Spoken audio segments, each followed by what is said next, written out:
For many families, this season can bring loneliness and sorrow, sometimes for many reasons, including incarceration.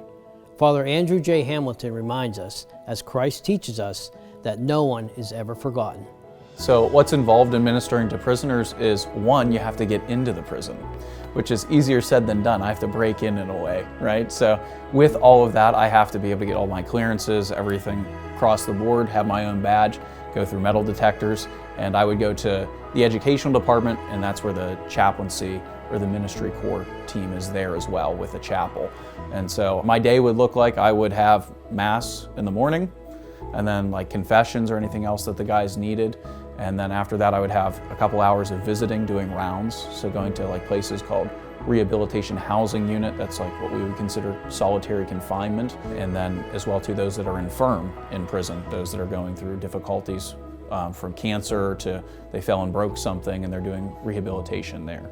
Prison ministry, we focus a lot on the redemption of the human person.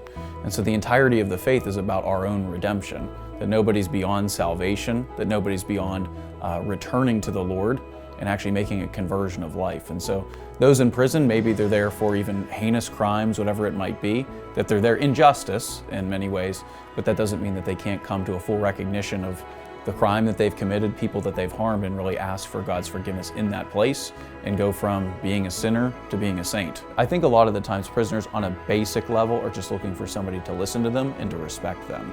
And from there then a relationship in a proper sense can build to where you can help to minister to the more their spiritual needs after that, but just somebody that's gonna hear them out a little bit.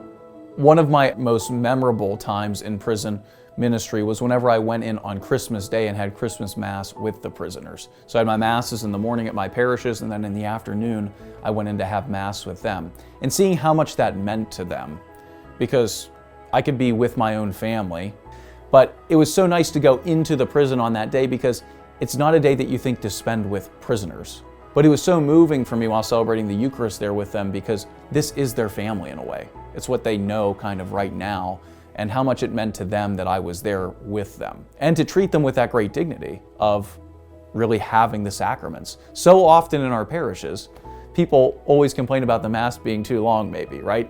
They want to do everything that they can to get out of the pew and get back into the parking lot and go about their life in the world. They treat sometimes Mass like it's prison so that they can be released from it. My prisoners treated Mass like it was liberation and freedom. They waited all week just for that 1 hour that they could spend there together praying with me as the priest in the communion of God.